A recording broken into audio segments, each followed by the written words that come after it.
Welcome, everyone, and thank you for joining me today. This past week we've been talking about freight brokers quite a bit, whether it was sales, that type of thing, what you need to have in your shipper packets, right? That came by request from one of our awesome viewers. But today I wanted to dive deeper into the world of freight brokers. I should have had a scuba suit on or something, right? Maybe one of those old-timey bell helmets or whatever they call them. I don't know. I'm not a diver, but you know what I'm talking about, the old big brass looking rig, with the little window that opened up. I don't know. But anyway, we're going to go through kind of a detailed breakdown of what a freight broker does, their tasks, that type of thing. So for maybe those of you that are new to the industry, and like me, when I first started out, maybe you took a training course, and even beyond the fact of trying to acquire customers and build networks, build your carrier relationships and things, you're still kind of like, I'm not really sure what I'm supposed to do. Or maybe you're a lot smarter than I am, and you took your training course, and maybe it was, fantastic, and you're like, I know exactly what I'm doing, right? But for those of us that were maybe slow learners in the beginning, like myself, right? I thought maybe this video would be kind of helpful. So before we get into that, again, if you like my content, don't forget to like, share, subscribe, smash that subscribe button, that bell notification. And as always, we have links in the description down below for my recommended tools and services. Okay? All right. So first off is understanding your shipper's needs, right? A freight broker first, has communication with the shipper, whether that's a sit down or maybe some sort of a, over the phone. It could be a video meeting, right? To really understand their specific requirements.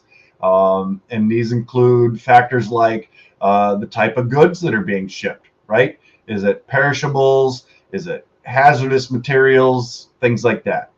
Okay. Size and weight of the shipment, right? Is it a partial? Is it a full load? Is it over dimensional? Is it overweight?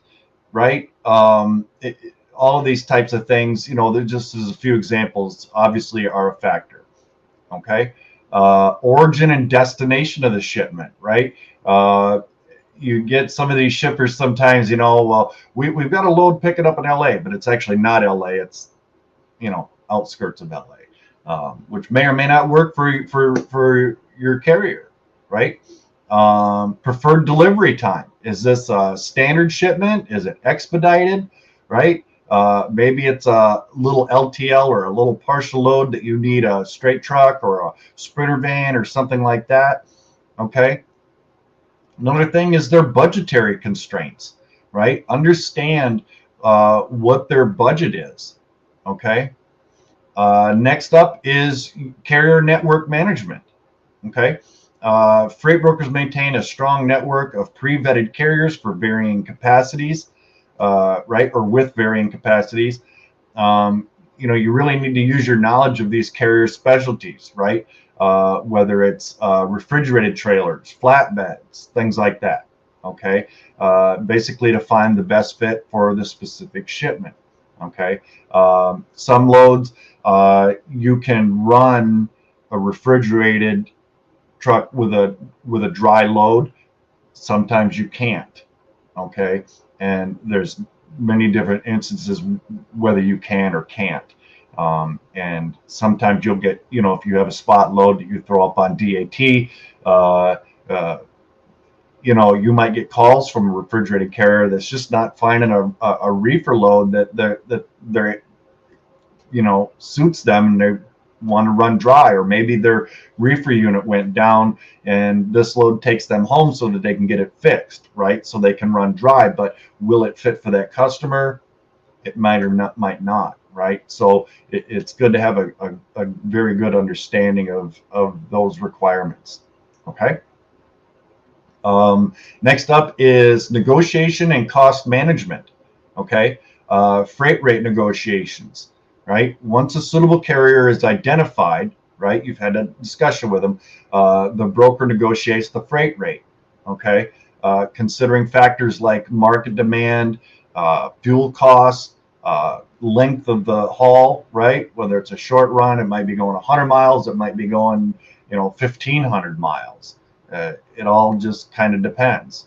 Um, Basically, your aim is to secure a competitive rate for the customer while ensuring the carrier earns enough to operate profitably, right? That's your job as a middleman, right? That's why I've always said that you don't ever, as an intermediary, you don't work directly for the shipper, and you also don't work directly for the carrier.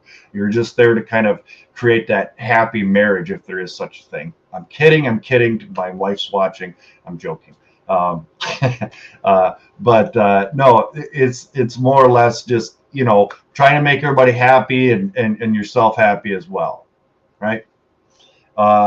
Next up under that is cost transparency, right? As a good broker, you'll provide the shipper with transparent breakdown of all associated costs, including carrier fees, any fuel surcharges, and any additional fees for special services like lift gate, driver assist, things like that, right? Oftentimes you'll have shippers that actually have their own fuel surcharge chart. So that's one of the things that are there. Lumper fees would be another example of part of that cost transparency breakdown, right? And obviously you'll probably have to turn that receipt into your customers so they can reimburse you, so you can pay your carrier to reimburse them, right? Next up is logistics management and tracking. Okay, scheduling and routing. The freight broker works with both the shipper and the carrier to schedule pickup and delivery times that fits everyone's needs, right? Maybe this is a load that picks up by appointment or delivers by appointment. So you really need to, you can't just go out and schedule that appointment for that carrier, right? You find out when they're going to be empty, how far away they are away from pickup, and find out when they feel like the best time is to pick up for them. Like maybe they have a 9 a.m. delivery, right? They've been to that receiver, right, the load prior to yours, a bunch of times. They're like, yeah, usually I'm in and out of there in an hour and a half. Or maybe they know that they're going to run into lengthy times and it could take 3 to 4 hours, right? So you need to take all of that into account and really find out when they feel like they can be there. Okay. They may also work with the carrier to plan the most efficient route, considering factors like traffic patterns, weather conditions, potential delays, things like this. Usually, the carrier knows that, but that it can, it can arise from time to time. Real-time tracking, right? Many freight brokers offer shipment tracking tools that allow their customers or the shipper to monitor the location and status of their goods in real time. This provides peace of mind and allows for a better supply chain planning. Okay, it's one of those things, whether they require tracking or not. You may or may not want to use it because it's one of those things that really kind of helps strengthen your relationships with your customers. I know some drivers hate tracking, right? And if you have tracking with a carrier and you really value your relationship with them, which you should, right? Especially if they're a good carrier, don't put tracking on them and call them every 15 minutes, right? Especially after they're loaded and rolling. Like it's unnecessary, right? I mean, unless that tracking stops paying, there's really no reason for you to be bothering them every 15 minutes, at least in my humble opinion, right? Document management. Freight brokers typically handle the necessary paperwork for each shipment, including bill of ladings, COIs, and any other documents required for customs clearance for international shipments, right? That would be one example of that. Next up is problem solving and communication, right? Contingency planning. Even with the best planning, unforeseen circumstances can arise during shipment, right? If you've been doing this long enough, you'll find that out. Could be bad weather, right? Could be hurricane, or as my baby sister used to call them, hurricanos when she was really small. But anyway, could be a tornado, could be anything, right? There could be mechanical breakdowns. All of these types of things, while we try to plan for them, they still can be unforeseen circumstances. Freight brokers often work with carriers to develop contingency plans to minimize delays and ensure the shipment reaches its destination safely and on time. Okay. The building the communication bridge, right? As a freight broker, you act as a central point of communication between the shipper and the carrier, right? There you go again, the intermediary, keeping both parties informed about any updates or issues that may arise during the process. Okay. And actually, thinking back over the years that I've been a freight broker, there's been literally phone calls. I've gotten phone calls. In fact, I was just talking about this with Cam this morning on his video because he invited me on. I've run into instances, literally, had a really great relationship with this straight truck carrier. And driver called me, James calls and says, "Hey, Tim, I'm about 10 minutes away. Just figured I'd give you a heads up, all right, appreciate it. Awesome. How's everything going? Good. We kind of sitting there BSing for a few minutes. I get up the phone with him, customer calls, and literally and this was like a late night pickup. It was like was it 7, 8 o'clock at night pickup.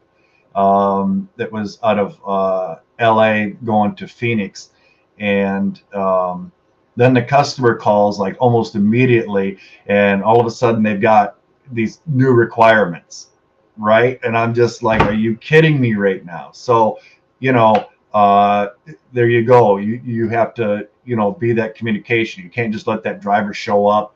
I more or less told him stop till I figured this out, and worst case, I'd pay him Tanu. Okay, moving on to my little side story there. Additional services that you might offer. Freight consolidation would be one, right? For some of your smaller shipments like LTLs and partials, as a broker, you can consolidate them oftentimes with other shipments going the same direction to fill a truck and reduce costs for all shippers involved, right? This could be I know that there's some brokers that do partial or LTL produce shipments, right? That's sort of one of those micro niches that we've talked about in previous videos. And because they're kind of all picking up in the same area and oftentimes going to the same area or dropping off along the route, yeah, that can be highly profitable, to do that together. Does it take a little more legwork on your end? Absolutely, versus just a full truckload. But being, providing that service, you can actually make a substantial amount by doing that, right? And that's something that, you can investigate into, or you can reach out to me and I'll pop my email up for anybody that is maybe interested in pursuing that niche or that micro niche. Okay. A part of those additional services might include warehousing and distribution, right? Some freight brokers may offer additional services, again, like warehousing and distribution, providing a more comprehensive logistics solution for their clients, right? Maybe you're an asset-based broker and you have a refrigerated warehouse, right? Or dry. And, that can be all things, that's sort of an upsell that you can provide for your customers. Okay. So basically, by handling these tasks, freight brokers can become a very valuable partner in the supply chain, right? Ensuring efficient and cost-effective transportation of goods. That's more or less kind of the breakdown of everything. Obviously, I did try to provide some examples for you, and there's different things there that could be elaborated on, but in time interest of this video, right? I hope that everybody found it useful. Okay, especially for you new people that are going in, or maybe you've even been, at this for 6 months or a year, and while you're kind of going through the motions, almost kind of like faking it till you make it, sort of a thing. I hope that this was beneficial for you. Or maybe you're just thinking about getting into the industry, right? Understanding what is required of you, can be very beneficial to find out whether this is a job for you or not, right? It's a career. It really, truly is. And I'll tell you, once it gets in your blood, it's not coming out, right? I've yet to meet someone who has entered the industry, whether they exited, they always want back in, or they retire and they're just like, oh, I miss it so much. Even with the different interactions and problems that arise, there's always going to be problems regardless of your job. It doesn't matter whether you're a cashier or you're flipping burgers at McDonald's or something. There's always going to be some sort of a problem, some sort of an issue, right? But this is truly a career. This is not a punch a time clock kind of a thing. As I mentioned in the other video, I was getting calls from customers. I was up working till midnight 30, something like that, or it's like 20 after 12. So, but that's what the Freight Master does. And again, that's up to you whether you want to answer that phone or not. But I always try to be there, right? Because I have no life. I do these videos. I operate the Facebook group, which, if you're not a member of the Facebook group already, fantastic group, in my humble opinion, right? Some very fantastic people in there. I appreciate all the members there in the group as well. A lot of great shared information. We do keep it friendly, positive, all of that. You won't get, and we don't tolerate any kind of abuse, especially for new people coming in that, want to ask questions. You won't, well, I'm not going to say you won't, but it won't be tolerated that, well, if you don't know that, just get out now while you still can, kind of a thing. We don't, no naysayers there, right? We want to help you build to succeed. Maybe they just woke up on the wrong side of the bed that morning or something. I don't know, but that's no excuse. It's seriously just a place for people to network, grow, learn, and succeed, right? None of us were born with all of this industry knowledge, right? So for anybody to say that, regardless whether you're in our group or not, and just ignore it. If you're in another group and that happens, just ignore those, right? There's always going to be bad actors, bad apples, whatever you want to call them. I promised you my email. If you have any questions, comments, future videos that you'd like to see, you run into a problem, Tim, how do I handle that? Or maybe I've got this prospect, I've talked to him a time or two, but I just can't quite set that hook, right?